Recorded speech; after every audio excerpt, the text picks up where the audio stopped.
coteau dominant la Gélise, son château du XIIIe siècle, son pont roman et depuis peu son café multiservice tout juste ouvert, installé dans l'ancienne école des garçons. Un petit événement pour le village de 250 habitants qui n'avait plus de commerce depuis 27 ans.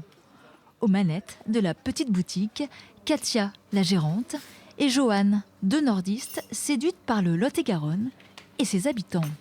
On a relevé le défi et on est super contents d'être accueillis par les villageois. Ils jouent le jeu, ils viennent régulièrement. À l'ombre du platane, les Poudnaquais côtoient des touristes flamands ou britanniques. On est passé en vélo et on prend un petit café ici. C'est idéal d'avoir ça maintenant dans la région. C'est très bien, surtout pour le village. C'est une très bonne initiative. Et aussi pour attirer les gens. C'est vraiment un endroit, voilà, ça fait longtemps qu'on l'attendait. Donc enfin c'est arrivé et voilà, petit à petit, eh bien, les gens vont trouver leur place ici.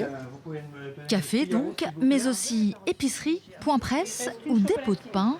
Le petit commerce remplit tous les rôles.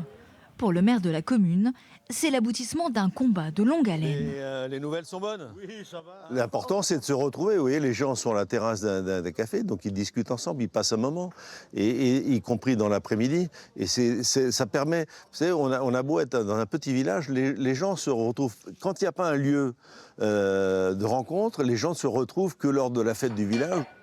Le projet a fédéré bien au-delà du petit village. Départements, régions, États, tous ont mis la main à la poche pour financer le projet à hauteur de 150 000 €. Dans l'ancien castrum, la vie, désormais, promet d'être un peu plus douce encore pour ses habitants.